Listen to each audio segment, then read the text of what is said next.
لا حول ولا قوة إلا بالله العلي العظيم. أعوذ بالله من الشيطان الرجيم. بسم الله الرحمن الرحيم.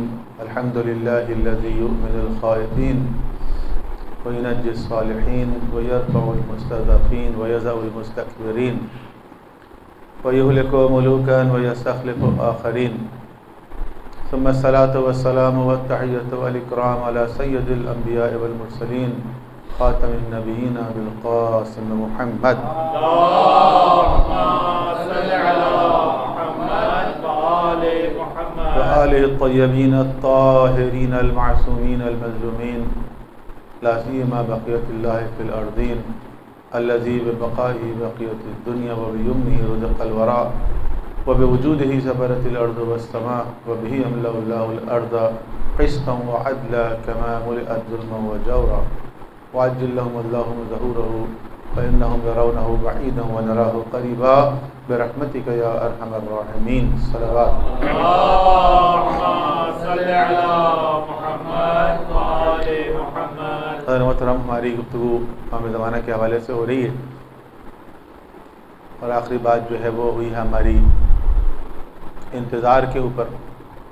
انتظار خود ایک بہت بڑا موضوع ہے.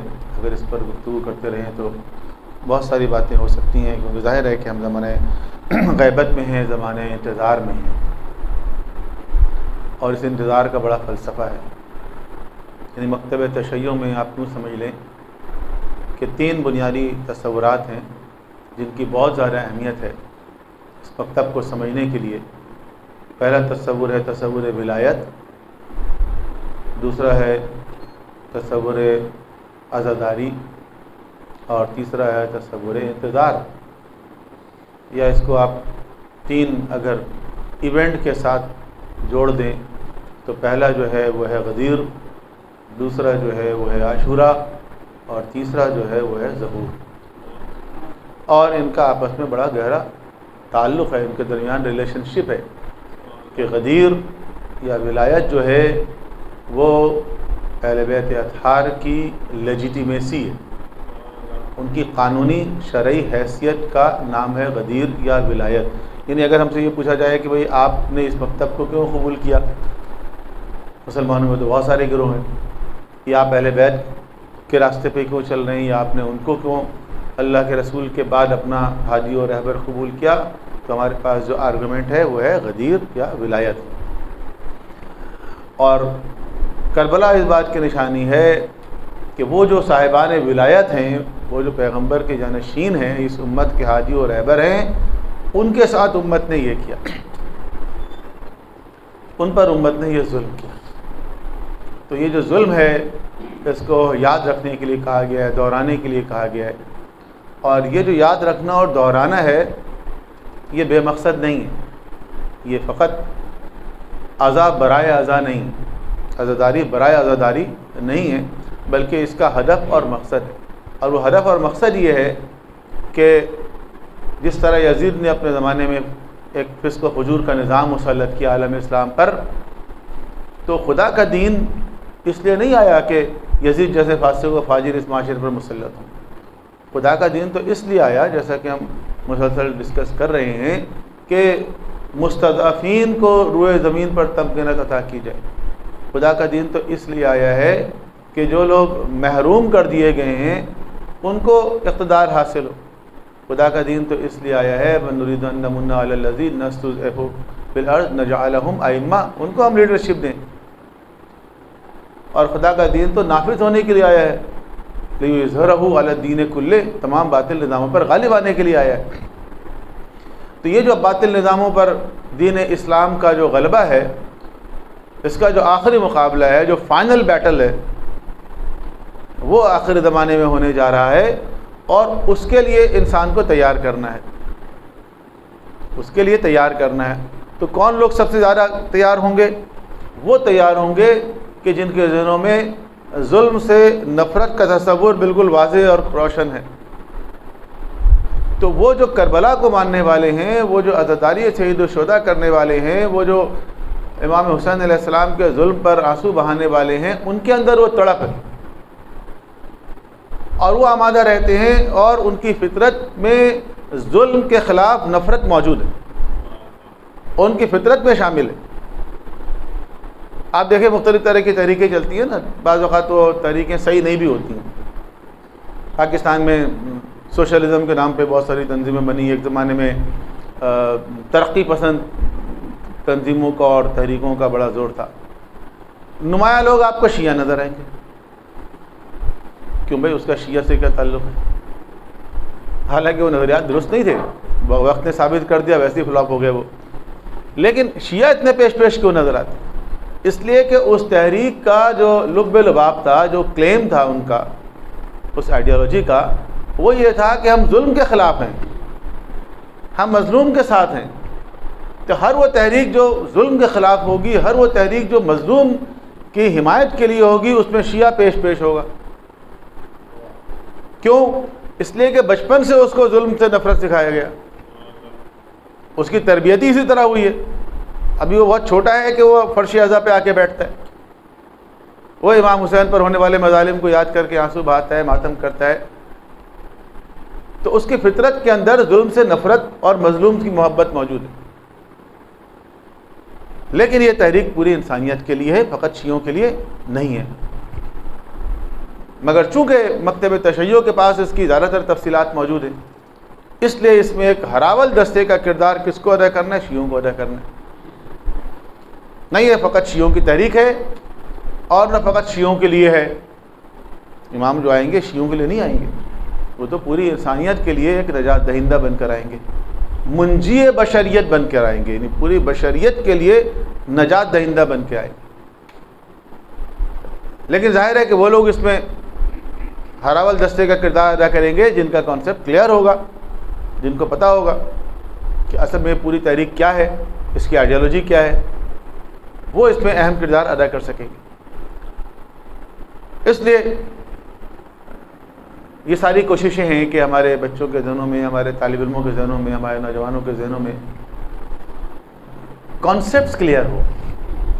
دین جو ہے وہ کانسیپٹس کا نام ہے، جتنا کانسیپٹ کلیئر ہوگا اتنے زیادہ اچھے دیندار بنیں گے آپ۔ یعنی دیندار ہی ایک اور چیز ہے اور دین شناسی اور چیز ہے۔ بعض اوقات جو دیندار نظر آتے ہیں ان کے اندر دین شناسی نظر نہیں آتی، دین کا شعور نظر نہیں آتا۔ تو شعور کے ساتھ اگر دینداری ہو تو اس کی قدر و قیمت ہے، اور اس شعور کا تعلق کانسیپٹ سے، عقائد میں امامت میں امام زمانہ، یہ ساری چیزیں کانسیپٹس ہیں نا۔ تو یہ جتنا کلیئر ہوگا اتنے اچھے آپ امام کے منتظر انشاءاللہ بنیں گے۔ صلوات پڑھیں ایک محمد اور آل محمد پہ۔ اللہم صلی علی محمد و آل محمد۔ اگلا اعتراض جو کیا جاتا ہے، نواں اعتراض لسٹ کے مطابق، چونکہ میں نے اس کو 12 ادھر تو 12 ادھر بھی کر دیے، کہ ہیں تو بہت زیادہ، لیکن ہم اس کو ایک محدود وقت میں ایک ندیے تک چونکہ پہنچانا ہے، ظاہر ہے کہ اس گفتگو کو، کہ اگر امام غیبت میں ہے تو اس سے امت کو کیا فائدہ ہے؟ ٹھیک ہے، یہ سوال کیا جاتا ہے، بھئی آپ ساری دلیلیں لے کر آتے ہیں، امام موجود ہیں اور جو کچھ بھی ہے، کم عمری کی امامت اور وغیرہ، طول عمر وغیرہ، لیکن فائدہ کیا ہے ایسے امام کا جو ہمارے سامنے ہی نہیں؟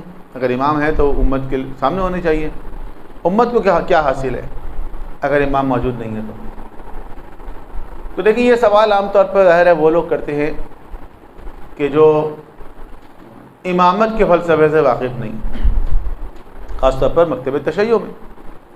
مکتب تشیع میں جو امامت کا تصور ہے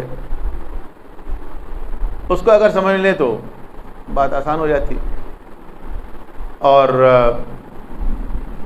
وہی تصور ہے کم و بیش جو نبوت کا تصور ہے۔ نبوت اور امامت میں کافی مشابہت ہے، دونوں الہی منصب ہیں۔ نبوت بھی ہمارے یہاں الہی منصب ہے جو خدا کی جانب سے عطا ہوتا ہے، اور امامت بھی الہی منصب ہے جو خدا کی جانب سے عطا ہوتا ہے، اس کی دلیلیں اپنی جگہ ہیں۔ تو ہمارے یہاں جو امام ہوتا ہے وہ ایک عام لیڈر رولر نہیں ہوتا فقط، جیسا کہ عام مسلمانوں کے ہے کہ پیغمبر اکرم کے بعد یہ بن گئے یا یہ بن گئے یا یہ بن گئے، کیا فرق پڑتا ہے اس سے؟ ایک عام حکمرانی والا تصور ہے کہ بھئی مسلمانوں کے ایک لیڈر ہیں وہ، دیٹس آل۔ لیکن تشیع میں ایسا نہیں ہے، یہاں تو امام جو ہوگا وہ حجت خدا ہوتا ہے۔ یہ جو خطبے کے کچھ جملے میں نے شروع میں پڑھے ہیں یہ بھی روایت کے الفاظ ہیں، الذی ببقائہ بقیت الدنیا، حجت خدا ہے۔ اور تصور ہمارا یہ ہے کہ دنیا حجت خدا سے کبھی خالی نہیں رہتی، اور الذی ببقائہ بقیت الدنیا، ان کی بقا کی وجہ سے دنیا باقی ہے۔ وَبِيُمْنِهِ رُزِقَ الْوَرَىٰ، اور ان کے طفیل میں مخلوق کو رزق مل رہا ہے۔ وَبِوُجُودِهِ ثَبَتَتِ الْأَرْضُ وَالسَّمَاءُ، اور زمین و آسمان ان کے وجود کی وجہ سے قائم ہے۔ انہیں اگر حجت خدا نہ ہو تو زمین آسمان قائم نہ رہیں۔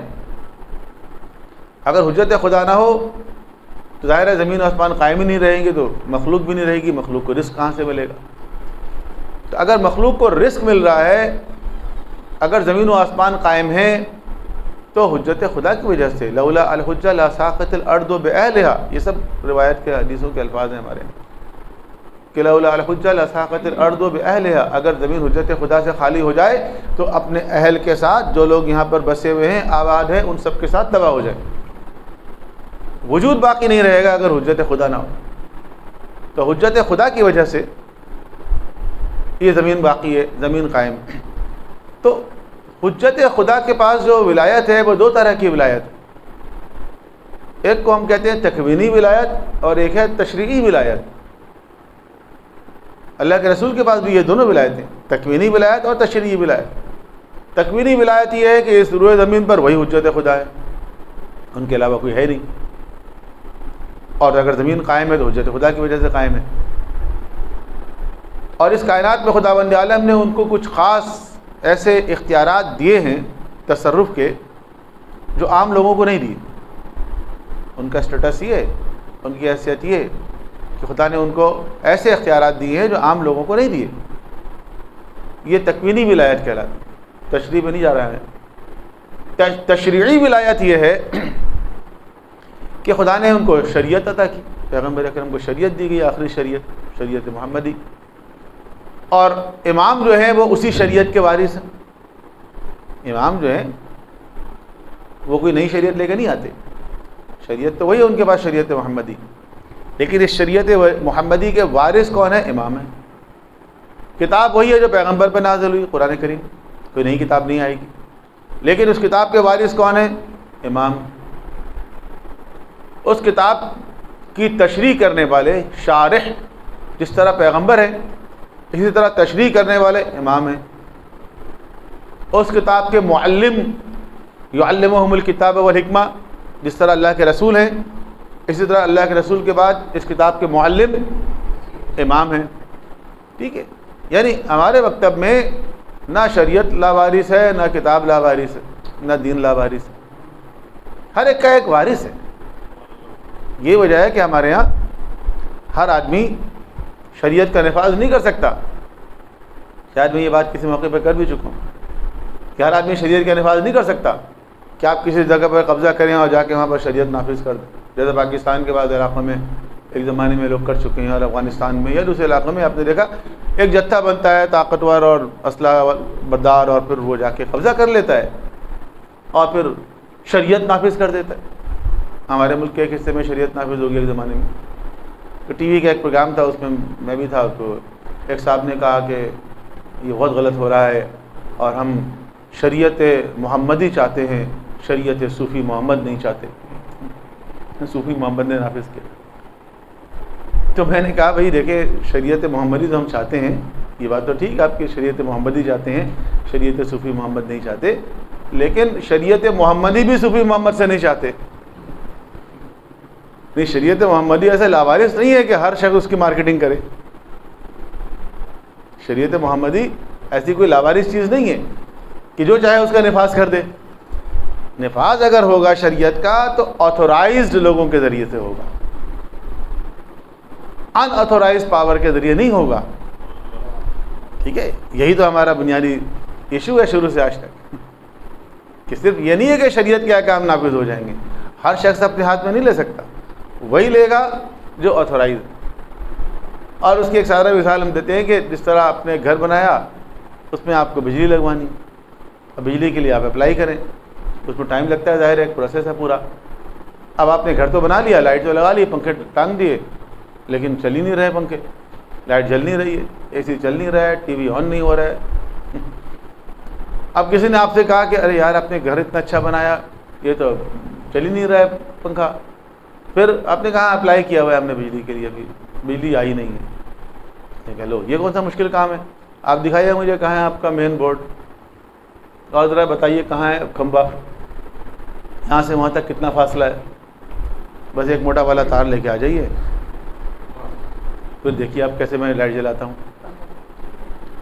اور اس کے بعد ایک تار کا سرا اس نے ادھر جوڑ دیا، ایک ادھر جا کے کھمبے سے جوڑ دیا، جی آپ آن کیجئے پنکھا، آن کیا، چل گیا، ہاں چل گیا، لائٹ جلائیے، لائٹ جل گئی، ٹی وی آن کیجئے، ہاں چل گیا، اے سی بھی چلا گیا۔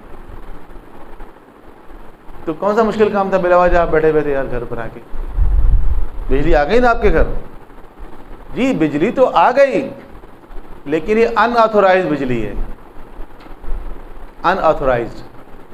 تو ان آتھورائزڈ بجلی اور آتھورائزڈ بجلی میں کیا فرق ہے؟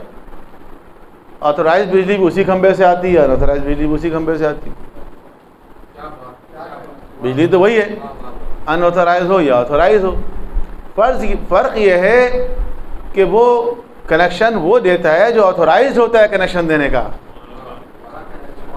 ٹھیک ہے۔ تو امت مسلمہ نے بجلی کے تاروں میں کنڈا ڈال ڈال کے ایسی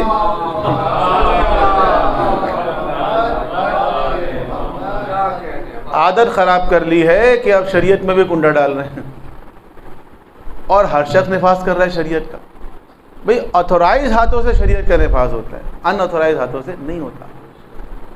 اس لیے فقط قانون نہیں ہے کہ شریعت آ گئی جناب کسی کا سر کاٹ دیا، کسی کو سنسار کر دیا، کسی کا ہاتھ کاٹ دیا، نہیں، شریعت صرف اسی چیز کا نام ہے، مار دھاڑ کا۔ تو شریعت تو پورا ایک نظام زندگی ہے۔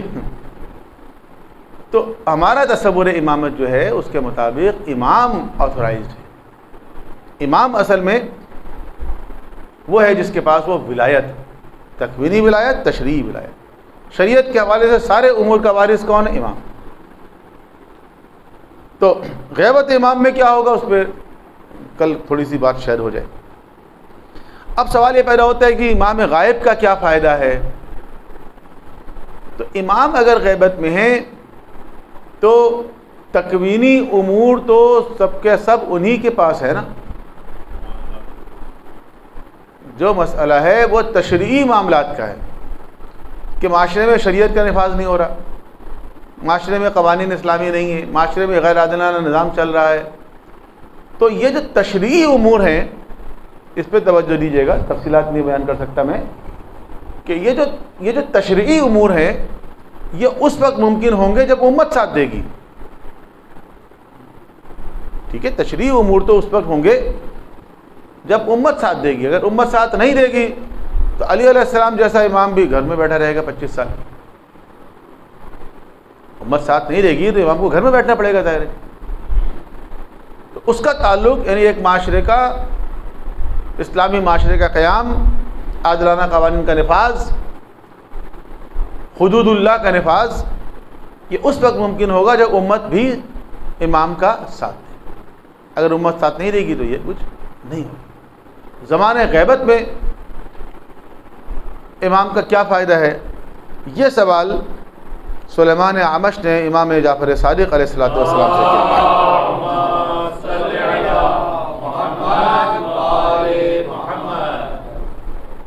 وہ کہتا ہے فَكَيْفَ يَنْتَفِعُ النَّاسُ بِالْحُجَّةِ حجت الغائب المستور، کہ ایک حجت غائب جو چھپا ہوا ہے، مستور ہے، اس سے لوگوں کو کس طرح فائدہ پہنچ سکتا ہے۔ اگر حجت خدا غائب ہو تو امت کو کس طرح فائدہ پہنچے گا؟ قال، تو امام نے فرمایا کما ينتفعون بالشمس اذا سترها السحاب، کہ جس طرح سورج بادلوں کے پیچھے رہ کے فائدہ پہنچاتا ہے اس طرح پہنچتا ہے۔ یہ ایک مثال دی گئی ہے، اور اس مضمون کی حدیثیں اور بہت ساری ہیں، میں نے ایک آپ کے سامنے بیان کی ہے کہ اس طرح فائدہ پہنچاتا ہے امام جس طرح کے بادل کے پیچھے رہ کے سورج فائدہ پہنچاتا ہے۔ اب دیکھیں سورج جو ہے وہ بادل کے پیچھے اگر ہو، آج کل ایسا موسم کافی چل رہا ہے پورے جولائی اگست کم و بیش، جس میں آپ کو سورج ذرا کم نظر آ رہا ہے نا، سورج زیادہ تر بادل کے پیچھے، تو بادل کے پیچھے اگر سورج رہتا ہے تو اس کا فائدہ ہوتا ہے یا نہیں ہوتا ہے؟ پتہ چلتا ہے کہ صبح ہے، شام ہے، دن ہے، رات ہے، یا نہیں پتہ چلتا؟ پتہ چلتا ہے، گو کہ سورج بادل کے پیچھے ہے، لیکن اس کے باوجود پتہ چل رہا ہے ہمیں دن ہے یا رات ہے۔ تو سورج اگر بادل کے پیچھے بھی ہو پھر بھی فائدہ پہنچاتا ہے، پھر بھی فائدہ پہنچاتا ہے، کیونکہ سورج کا فائدہ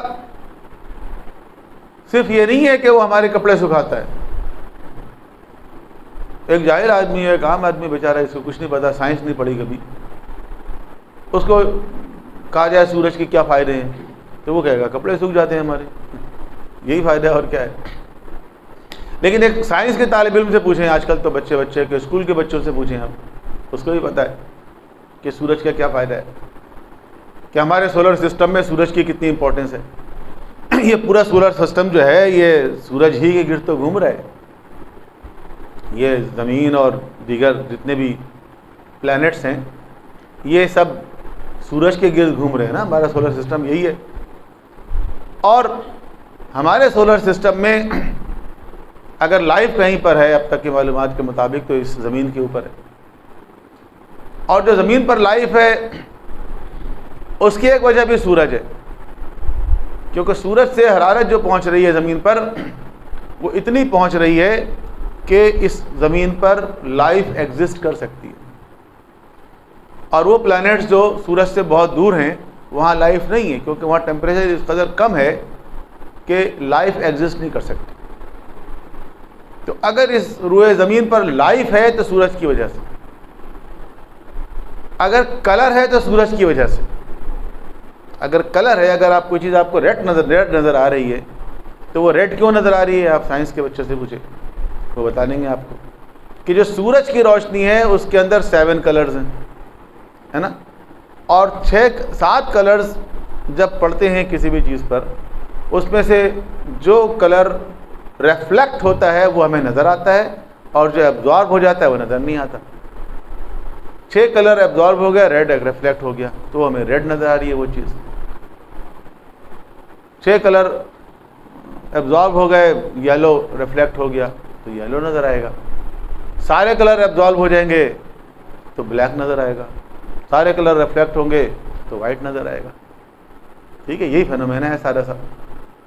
تو اگر کلر ہے اس زندگی کے اندر تو وہ سورج کی وجہ سے۔ اگر یہ درخت اپنی غذا تیار کر رہے ہیں تو سورج کی روشنی نہ ہو تو درخت غذا نہیں تیار کر سکیں گے، سورج کی روشنی کی وجہ سے وہ فوٹو سینتھیسس کا عمل ہوتا ہے جس سے غذا تیار ہوتی۔ درخت غذا تیار نہیں کریں گے تو آپ کو کھانے کے لیے چیزیں نہیں ملیں گی۔ آپ کی زندگی میں درختوں کا بڑا اہم کردار ہے۔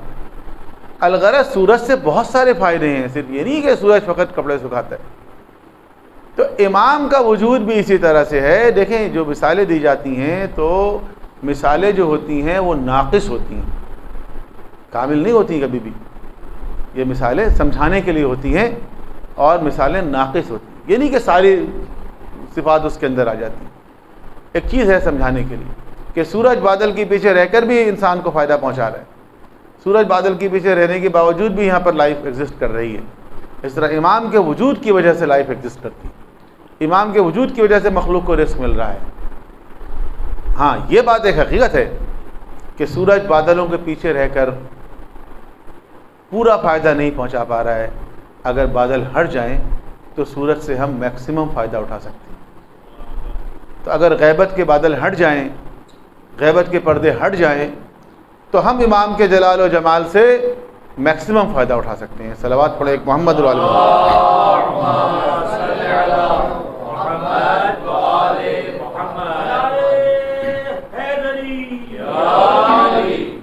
اب اس غیبت کے بارے میں اور بہت ساری روایات ہیں، ان کا خلاصہ میں چند جملوں میں جلدی بیان کر دوں۔ پہلی چیز جو بیان ہوئی ہے وہ یہ ہے کہ خود غیبت امام یہ اسرار الہی میں سے، بعض چیزیں ایسی ہیں اسرار الہیہ میں سے ہیں جن کی حقیقت تک ہم نہیں پہنچ سکتے.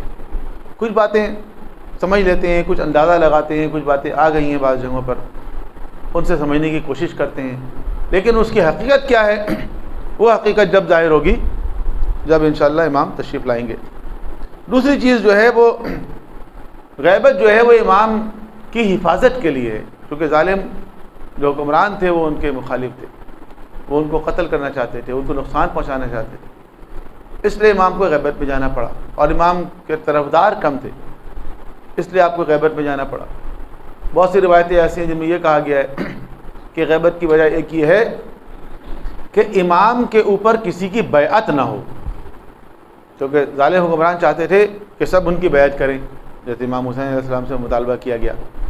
تو ائمہ تارین اس بارے میں کافی احتیاط کرتے تھے، لیکن اس کے باوجود بھی وہ کھل کے تبلیغ نہیں کرواتے تھے بعض اوقات، اور جہاں موقع ملتا تھا ان کو قید کر دیا جاتا تھا، ان کو زہر دے دیا جاتا تھا.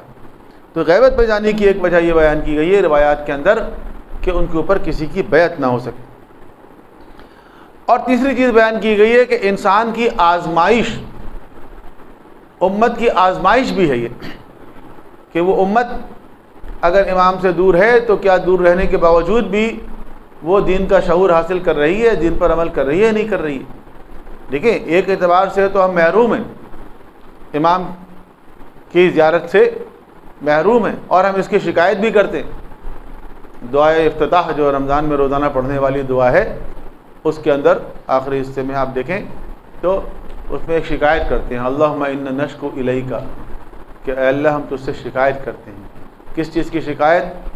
کہ فقد نبینا و غیبت ولینا و کثرت عدونا و قلت عددنا، کہ ہم اس بات کی شکایت کرتے ہیں کہ ہم ایک ایسے دور میں ہیں جبکہ تیرا نبی ہمارے سامنے نہیں ہے، تیرا جو امام ہے بھیجا ہوا وہ حالت غیبت میں ہے، ہماری تعداد کم ہے، دشمنوں کی تعداد زیادہ ہے.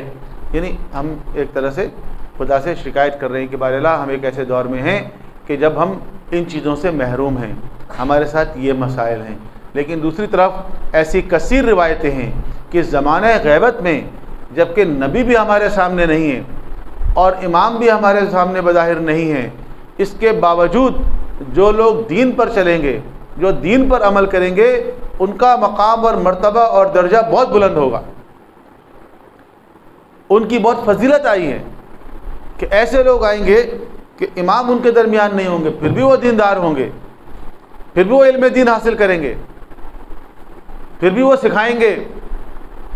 زمانہ غیبت میں شیعوں کو کہا گیا ہے کہ یہ یتیمان آل محمد ہیں، اور اہل علم کو کہا گیا ہے کہ ان کی سرپرستی کریں، کیونکہ یہ امام سے انسان کسب فیض کرتا ہے نا.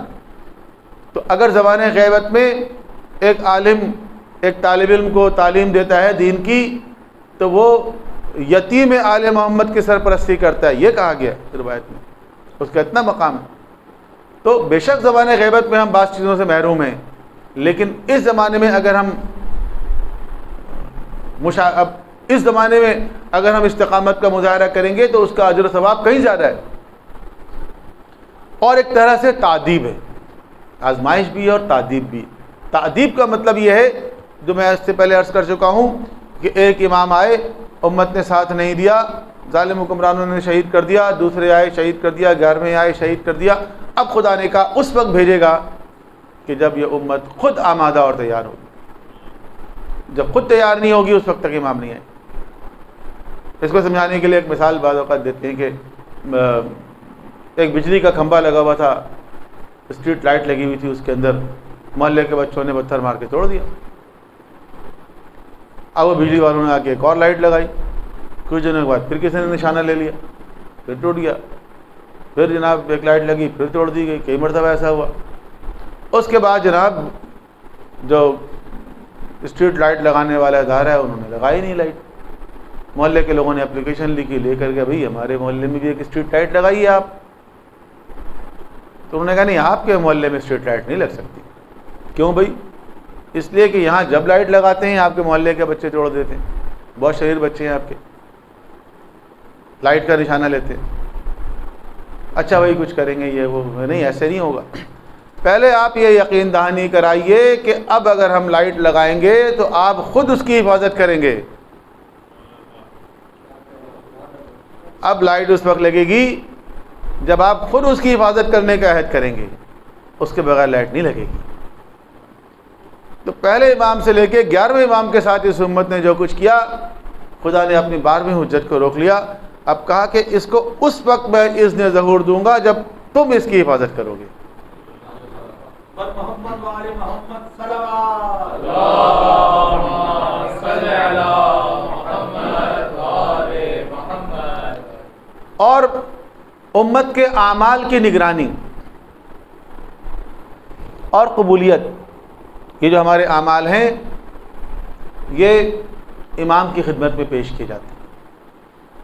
ایسی کثیر روایتیں خاص طور پر شب جمعہ امام کی خدمت میں پیش کی جاتی ہیں۔ مومن جب اچھا عمل کرتا ہے امام خوش ہوتے ہیں، اور جب برے اعمال پیش ہوتے ہیں تو امام کو افسوس ہوتا ہے، ان کا دل رنجیدہ ہوتا ہے کہ ہمارا ماننے والا، یہ ہمارا فالوور، اس نے یہ عمل انجام دی۔ تو یہ اعمال جو ہے وہ امام کے پاس پہنچتے ہیں، وہاں سے خدا تک پہنچتے ہیں۔ اور اسی طرح ہمارے اعمال کی قبولیت بھی اسی طرح ہوتی ہے، پہلے امام کی خدمت میں پیش کیا جائے گا، پھر خدا کی بارگاہ میں قبولیت کے لیے پیش کیا جائے گا۔ 5ویں چیز یہ ہے کہ امر الہی کا حصول اور تقدیر جو خدا کی طرف سے مقرر کی جاتی ہے اس کی تصویب، یعنی خدا کی طرف سے جو امر الہی کا نزول ہوتا ہے، جیسا کہ ہم سورہ قدر میں پڑھتے ہیں تنزل الملائکۃ والروح، کہ شب قدر میں ملائکہ اور روح نازل ہوتے ہیں۔ روح سے مراد روح الامین لیا گیا ہے بعض جگہوں پہ، یعنی جبریل علیہ السلام نازل ہوتے ہیں۔ جبریل کا کام کیا ہے؟ جبریل کا کام یہ ہے کہ اللہ کا پیغام اپنے نبی تک پہنچائے، خدا کے نمائندے تک پہنچائے۔ تو تنزل الملائکۃ والروح فیہا بإذن من کل امر، امر لے کر آتے ہیں، امر یعنی آرڈر، خدا کی طرف سے آرڈرز لے کر آتے ہیں۔ تو اگر وہ امر لے کر آتے ہیں تو کہاں لے کر آتے ہیں؟ پوچھیں مسلمانوں سے، بھئی شب قدر یا تو ایک مرتبہ تھی جب قرآن نازل ہوا تھا، دیٹس آل، اب ختم، اب منانے کی ضرورت ہی نہیں ہے۔ لیکن شب قدر سارے مسلمان مناتے ہیں، اس کا مطلب ہر سال ایسا ہی ہوتا ہے، ہر سال ایسا ہی ہوتا ہے، فرشتے نازل ہوتے ہیں، امر لے کر آتے ہیں۔ اچھا امر لے کر آتے ہیں، کہاں لے کر آتے ہیں؟ کس کے پاس آتے ہیں امر لے کر؟ کوئی جواب نہیں۔ بعض لوگ کہتے ہیں خانہ کعبہ میں لے کر آتے ہیں۔ یہ خانہ کعبہ کے پتھر کے دیوار پہ امر لے کر آئیں گے، لا کے ٹانگ دیتے ہوں گے؟ نہیں، یہ جو امر لے کر آتے ہیں یہ خود اس بات کی دلیل ہے کہ اس کائنات میں کوئی صاحب الامر ہے، کوئی صاحب امر ہے جس کے پاس یہ امر لے کر آتے ہیں۔ انہیں کہاں لے کر آتے ہیں امر؟ تو امر الہی کس کے پاس آتا ہے؟ امام کے پاس۔ تقدیر جو خدا مقرر کرتا ہے کس کے پاس بھیجتا ہے؟ امام کے پاس۔ بلاؤں سے حفاظت اور عذاب الہی سے محافظت، ہمیں اندازہ نہیں ہے کہ کیسی کیسی بلائیں امت کے اوپر نازل ہوتی ہیں اور جو امام کی برکت سے دور ہو جاتی ہیں۔ عذاب الہی، جس طرح قرآن کریم کی آیت ہے وَمَا مُعَذِّبُهُمْ وَأَنْتَ فِيهِمْ، کہ ہم اس امت کو عذاب اس لیے نہیں دیتے کہ آپ ان کے درمیان موجود ہیں۔ تو یہی اسٹیٹس امام کا ہے کہ امام کے وجود کی برکت کی وجہ سے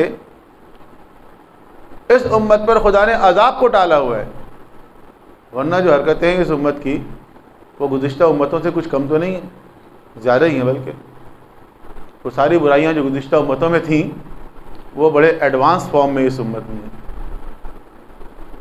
تو گزشتہ امتوں پر عذاب نازل ہوا، اس امت پہ عذاب نازل ہو رہا ہے؟ نہیں ہو رہا ہے نا۔ یہ عذاب نہیں ہے کرونا ورونا زلزلہ ولزلہ، وہ عذاب جو ہوتا تھا وہ اور ہوتا تھا، تو وہ عذاب نہیں ہے اس امت پر، تو امام کی برکت کی وجہ سے۔ اور امام کا وجود چاہے غیبت میں ہے لیکن انسانیت کے لیے ایک امید کا سرچشمہ ہے، ایک امید کا سرچشمہ ہے۔ تو امام غائب کا فائدہ بالکل ہے 10واں اعتراض یہ ہے کہ امام ہے کہاں ہے امام؟ تو دیکھیں غیبت کو سمجھنا چاہیے کہ غیبت کا مطلب کیا ہے۔ غیبت کی دو شکلیں، ایک ہے شخص کی غیبت اور ایک ہے شخصیت کی غیبت۔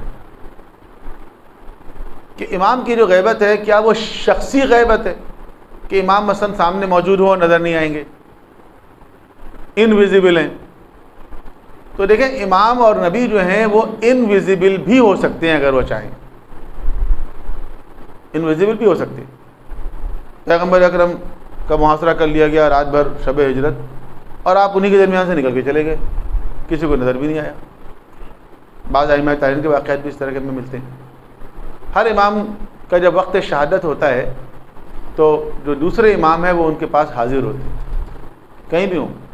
امام رضا علیہ السلام اگر مشہد میں ہیں تو امام جواد علیہ السلام مدینے میں ہے، لیکن وقت شہادت وہ معجزے سے اعجاز سے وہاں پہنچ جائیں گے، اسرار امامت کی منتقلی ہوگی، ٹھیک ہے، لوگوں کو نظر نہیں آئے گا بے شک۔ تو یہ بھی ممکن ہے کہ امام شخصی طور پر غائب ہو اور لوگوں کو نظر نہ آئے، یعنی امام موجود ہوں اور لوگوں کو نظر نہ آئے، یہ بھی ممکن ہے، لیکن یہ عام حالت میں نہیں ہوتا، یہ کوئی خاص مقصد ہوگا تو ایسا ہوگا۔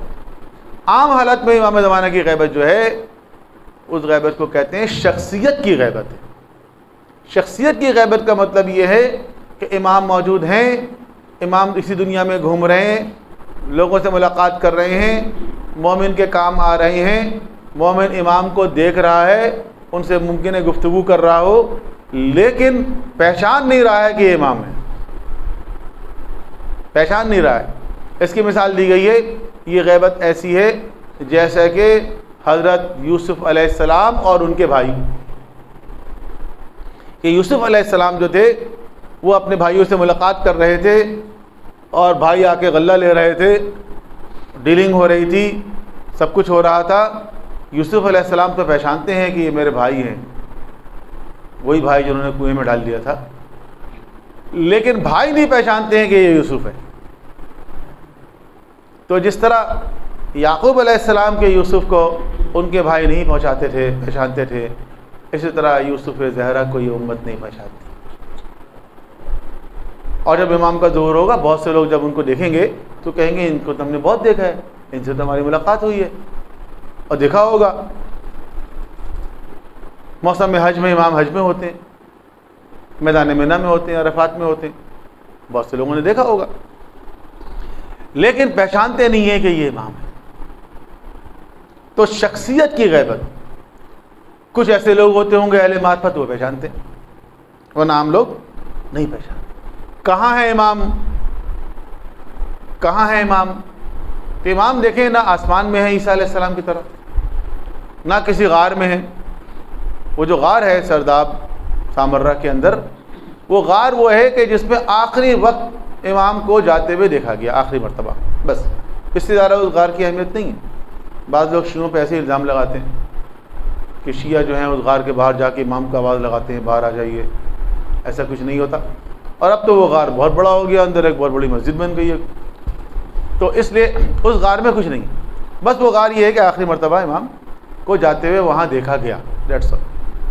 امام کسی غار میں نہیں ہے، امام کسی پہاڑ میں نہیں ہے، کوہ رضوا۔ بعض شیعوں کا ایک فرقہ تھا کیسانیہ، اس کا نظریہ یہ تھا کہ جو محمد حنفیہ ہیں وہ امام مہدی ہیں اور کوہ رضوا میں ہیں، وہ غائب ہو گئے۔ تو ایسا کچھ نہیں ہے، کسی پہاڑ پہ امام نہیں ہے، امام کسی جزیرے میں بھی نہیں ہے۔ جزیرۃ الخضرا کی ایک روایت ہے، بڑی طویل روایت، جو علامہ مجلسی نے بحار الانوار کے اندر نقل کر دی ہے، لیکن محققین نے بتایا کہ وہ روایت صحیح نہیں ہے اور وہ کچھ غلط فہمیوں کی بنا پر آ گئی ہے اور وہ شامل ہو گئی ہے، اس کا امام زمانہ سے کوئی تعلق نہیں ہے۔ جزیرہ خضرا سے کسی جزیرے کے اندر امام نہیں ہے، بلکہ اسی دنیا میں ہیں اور گھومتے پھرتے ہیں، لوگوں سے ملاقاتیں کرتے ہیں۔ اب جزیرہ خضرا کا ایک تصور موجود تھا، گرین آئی لینڈ، خضرا نہیں گرین آئی لینڈ۔ اب جناب اس کے بعد جو ہے وہ جزیرہ برمودا سامنے آیا، جزیرہ برمودا کی کچھ مسٹیریس باتیں سامنے آنا شروع ہو گئیں، لوگوں نے اس کو جزیرہ خضرا پہ فٹ کر دیا، کیونکہ جزیرہ برمودا میں بعض ایسی رپورٹیں آئیں کہ آخری وقت میں جب وہ جہاز وہاں پر جا رہا تھا تو اس کو ایک گرین آئی لینڈ نظر آیا، تو لوگوں نے کہا ہونا ہو یہ وہی جزیرہ خضر ہے، حالانکہ ایسا کچھ نہیں ہے۔ اولاً تو جزیرہ برمودا کے بارے میں جو باتیں ہیں وہی کلیئر نہیں۔ برمودا ایک کنٹری ہے، باقاعدہ ایک ملک ہے، آبادی ہے، لوگ وہاں رہتے ہیں، اور وہاں پہ اتنے جزیرے ہیں۔ وہ تو اگر آپ لاطینی امریکہ کی طرف دیکھیں تو یہ گوانٹانامو بے بھی تو وہی ہیں، انہی جزائر میں سے ایک جگہ، سائپرس وہاں پر ہے، اور بہت سارے ممالک ہیں وہاں پہ۔ تو ایک ملک جو ہے وہ بھی ہے، تو اس پہ ایک جزیرہ ہے جس کے بارے میں اس طرح کی بات۔ اب یہ سب باتیں کس نے مشہور کی ہیں؟ ان کی حقیقت کیا ہے؟ کیا کوئی اور بھی جا کے وہاں ریسرچ کر سکتا ہے، یا بس آپ امریکی CIA کی رپورٹ پر یقین کر لیں؟ تو وہ رپورٹیں جو ہیں وہ قابل اعتماد نہیں ہیں، اس پر کتابیں بھی لکھی گئی ہیں، اس پر پتہ نہیں کیا کیا کیا گیا ہے، بڑی باتیں ہوتی ہیں۔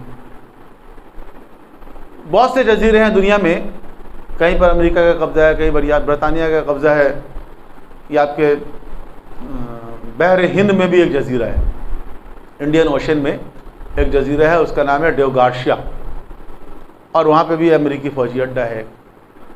ٹھیک ہے، گوانٹانامو بے کے بارے میں پتہ نا کسی کو کہ وہاں پر امریکی اڈہ ہے کوئی، کہ تو ابھی افغان وار کے بارے پتہ چلا۔ تو اس طرح دنیا میں بہت سارے ایسے جزیرے ہیں، ان پہ قبضہ کیا ہوا ہے ان لوگوں نے، اپنے اڈے بنائے ہوئے ہیں، اور اپنی اس طرح کی کارروائی کرتے ہیں۔ لوگوں میں مشہور کر دیا گیا ہے کہ یہ خطرناک جگہ ہے، اس کے اوپر سے بھی نہیں گزرنا، جہاز گر جائے گا۔ جیسے محلے میں کچھ گھر ہوتے ہیں جس میں بعض لوگ اپنے مجرمانہ ایکٹیویٹیز کرتے ہیں، اور لوگوں میں مشہور کر دیتے ہیں کہ یہاں جن نکلتا ہے، سرکٹا نکلتا ہے، اس طرف نہیں آنا۔ تو اسی طرح بعض ایسے، اب فرض کریں ساری باتیں جو ہیں برمودا کے بارے میں سپوز سب صحیح ہیں، باقی ایسی کوئی مسٹیریس چیز موجود ہے، فرض کر لیتے ہیں، چلیں کوئی بات نہیں، فرض کریں ایسی کوئی واقعی کوئی مسٹیریس چیز ہے وہاں پر، اس کا امام سے کیا تعلق ہے بھائی؟ امام کا کام معاذ اللہ یہ رہ گیا جہازوں کو اتار لینا، پانی کے جہاز کے عملے کو گرفتار کر لینا، تو یہ امامت کی شان کے مطابق یہ باتیں نہیں ہیں۔ تو اس لیے یہ سب چیزیں اصل میں ہم لوگوں نے دین کو ذرا مسٹیریس سا بنا دیا ہے، ہمیں ذرا مزہ آتا ہے اگر اس کے اندر ایسی کوئی مسٹری ہو تو، اور سیدھے سیدھے جو پریکٹیکل دین ہے اس میں ذرا مزہ نہیں آتا، اس لیے یہ کہانیاں زیادہ اچھی لگتی۔ تو امام کہاں ہیں؟ امام اسی دنیا میں ہیں، اور کہیں بھی جا سکتے ہیں، ان کی مرضی ہے، وہ ہر جگہ جاتے ہوں گے، مومن سے ملاقات کرتے ہوں گے۔ کیا زمانہ غیبت میں امام سے رابطہ ممکن ہے؟ جی ہاں ممکن ہے، جو اہل معرفت ہوں گے وہ امام سے رابطہ کر سکتے ہیں، ہر آدمی نہیں کر سکتا۔ تو کچھ اہل معرفت ہیں جن کا رابطہ ہو سکتا ہے، لیکن مشاہدے کا دعویٰ کرنے والے کو کہا گیا ہے کہ وہ کذاب اور مفتر ہے۔ اگر کوئی مشاہدے کا دعویٰ کرے، اگر کوئی یہ کلیم کرے کہ میرا امام سے رابطہ ہے، تو اس کی بات کا انکار کرو، کیونکہ جن کا واقعی رابطہ ہوگا وہ بتائیں گے نہیں۔ جو بتانے والوں کو کہا گیا ہے کہ ان پر اعتبار نہ کیا جائے، یہ اس لیے ہے، اس کا مقصد یہ نہیں ہے کہ ہر بتانے والا جھوٹا ہے، یہ اس لیے ہے کہ اس راستے کو روکا جائے کہ لوگ یہ دعویٰ کریں کہ امام کا میں اس سے رابطہ ہے اور کوئی اس سے غلط مقاصد حاصل کرے۔ ایک صاحب سنا کہ لوگوں سے کہتے تھے کہ آپ کے بہت پرابلمز ہیں، مجھے خط لکھ کے دے دیں، میں امام تک پہنچا دوں گا۔ اس طرح بہت سے لوگوں کو بیوقوف بناتے تھے۔ ایک صاحب کے پاس پہنچے، وہ بھی ایک بزنس مین تھے، ان کا بزنس ذرا صحیح نہیں چل رہا تھا، انہوں نے کہا آپ پریشان ہیں، آپ مجھے خط لکھ کے دے رہے، میں امام تک پہنچا دوں گا۔ تو انہوں نے کہا کہ اچھا چلیں، اچھی بات ہے، آپ تو یہ آفر کر رہے ہیں۔ تو وہ جو پرنٹر ہوتا ہے نا، کمپیوٹر کا پرنٹر میں سے انہوں نے ایک سارا کاغذ نکالا اور انگلیوں سے اپنی حاجت لکھی، قلم سے نہیں، اس کے بعد فولڈ کر کے کہا بس امام کو دے دینا، جواب آ جائے بتا دینا مجھے، تو امام تو پڑھ لیں گے انشاءاللہ۔ وہ جواب آج تک نہیں آیا۔ تو اس قسم کی چیزوں کے لیے راستہ بند کیا گیا ہے کہ ہر شخص اگر مشاہدے کا دعویٰ کرے تو اس کی بات کو نہ مانا جائے۔ تو ملاقات امام کے جو واقعات ہیں، بہت سارے کتابیں بھی لکھی گئی ہیں ظاہر ہے اس کے اوپر۔ تو دیکھیں ملاقات امام کے جو واقعات ہیں اس کی بھی مختلف کیٹیگریز ہیں۔ زیادہ تر واقعات وہ ہیں جن میں ایک انسان کو یقین نہیں ہے شک ہے کہ شاید میری ملاقات امام سے ہو گئی. ایسے واقعات ہیں کسی انسان کے کوئی کام ہو گیا اور بعد میں اس نے پلٹ کے دیکھا وہ نظر نہیں آئے, اس نے خود ہی فرض کر لیا یہ امام ہوں گے. ڈاکٹر رفیع ایک ایران کے بڑے اچھے اسکالر ہیں جن کی تقریر بہت پاپولر ہوتی ہے. انہوں نے ایک واقعہ سنایا کہ ایک ٹیکسی ڈرائیور تھا, وہ جمکران سے اس نے ایک عالم دین میں ایک بزرگ جس کے ابا قبا والے تھے اس طرح, انہوں نے ٹیکسی کو اشارہ کیا اور بیٹھ گئے جاتے ہوئے. انہوں نے کہا جمکران جانا ہے, تو وہ گیا اور جمکران میں اس نے ڈراپ کیا. اس کے بعد وہ ٹیکسی لے کے آگے جانے لگا. پھر اس نے شیشے میں دیکھا کہ میں نے جن کو ڈراپ کیا وہ تو غائب ہو گئے. اس نے مڑ کے دیکھا تو واقعی نظر نہیں آئے وہ. اچھا پہلے وہ چلے گیا وہ. اس کے بعد اس کو خیال آیا کہ ہو نہ ہو یہ امام زمانہ ہو سکتے ہیں کہ ایک دم غائب ہو گئے وہ. پھر وہ جمکران کے راستے ہیں بہت ٹیکسی چلاتا رہا, پھر کسی دن ملاقات ہو جائے شاید ان سے. ایک دن واقعی ملاقات ہو گئی دوبارہ ان سے. جب ملاقات ہوئی وہ ٹیکسی میں بیٹھے, اس نے سلام کیا. اس نے کہا حضرت آپ کون ہیں, لاسٹ ٹائم میں نے آپ کو ڈراپ کیا اور پھر جو آپ غائب ہو گئے. انہوں نے کہا اچھا تو تم نے ڈراپ کیا تھا مجھے, جب کسی کو اتارا کرو دیکھ لیا کرو ساتھ میں نالا تھا, تم نے ایسی جگہ اتار دیا تم نے. تو بہت سے واقعات ایسے ہیں اس پہ انسان کو شک ہے, صرف یقین نہیں ہے, اور اس نے آگے بیان کر دیا. لوگ بیان بھی تو کرتے ہیں نا تاکہ یہ پتہ چلے کہ میں بہت اہم ہوں, میری ملاقات امام سے ہو چکی ہے. تو دیکھیں فقط امام سے ملاقات, امام کو دیکھنا, امام کا چہرہ دیکھنا, فقط یہ کمال کی بات نہیں ہے. وہ کہتے ہیں اگر امام کا چہرہ دیکھنا ہی کوئی کمال ہے تو شمر نے بھی دیکھا تھا اپنے زمانے کے امام کا چہرہ. تو معرفت کے ساتھ دیکھنا اصل چیز جو ہے معرفت ہے. اور اگر معرفت ہے تو پھر امام سے ملاقات ضروری نہیں ہے. غور کیجیے گا اس کے اوپر, ملاقات ضروری نہیں ہے, اپنا وظیفہ انجام دینا ضروری ہے. دیکھیں ایک فوج کا ایک نیٹ ورک ہے پورا, پولیس کا ایک نیٹ ورک ہے پورا, ایک ادارے ہیں نا ہمارے, اس میں ایک سپاہی ہے مثلا. اس سپاہی کی ڈیوٹی کیا ہے, اس کی سپاہی کی ڈیوٹی یہاں کھڑا ہونا ہے. وہ سپاہی کھڑا رہے گا, اس کی ڈیوٹی یہ ہے کہ اس کو کہا گیا یہاں کھڑا رہنا ہے تو وہ 6 گھنٹے یہیں کھڑا رہے گا. وہ اس کے پورے تھرو آؤٹ کیریئر کے اندر ضروری نہیں ہے کبھی اس کی ملاقات چیف آف آرمی اسٹاف سے ہوئی ہو. بھائی چیف آف آرمی اسٹاف سے ملاقات اس کے لیے ایک سعادت کی بات ہو سکتی ہے, لیکن اصل ڈیوٹی کیا ہے, یہاں کھڑا رہنا. اصل کام ہے اس کا یہاں کھڑا ہوں. اگر یہ کام وہ صحیح کر رہا ہے تو اس کا مطلب یہ ہے کہ وہ اپنی ذمہ داریوں کو ادا کر رہا ہے. بہرحال باتیں بہت ہیں, ظاہر ہے کہ وقت کم ہے اور آج کی تاریخ بھی بہت اہم ہے کہ جب ہم معرفت امام کی بات کرتے ہیں اور معرفت بھی بصیرت کے ساتھ, تو چھٹے امام کا یہ قول ہے کہ کانا عمی العباس ہوا نافذ البصیرہ, کہ میرے چچا عباس جو تھے وہ نافذ البصیرہ تھے, ان کی بصیرت نافذ تھی, ان کی بصیرت موسٹ آتھینٹک تھی. بصیرت کو یاد کیا امام نے, مولا عباس کی بصیرت کو. یا ان کی زیارت پڑھتے ہیں تو اس پہ کہتے ہیں السلام علیکم ایھا العبد الصالح, کہ آپ عبد صالح ہیں. المطیع للہ ولرسولہ ولامیر المؤمنین, اللہ اور اس کے رسول اور امیر المؤمنین کے مطیع و فرما بردار ہیں. ان کی اطاعت گزاری کی بات کرتے ہیں, شجاعت کی نہیں. شجاعت تو ہے لیکن شجاعت ہو اور اگر خدا نہ خواستہ اطاعت نہ ہو, شجاعت ہو بصیرت نہ ہو تو فائدہ نہیں ہے ایسے شجاعت کا. لیکن وہ شجاعت جو بصیرت کے ساتھ, وہ شجاعت جو اطاعت امام کے ساتھ,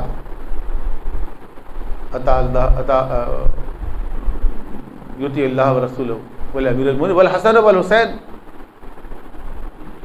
تو عبد صالح ہیں, مطیع اللہ ورسولہ, یہ ان کا مقام ہے.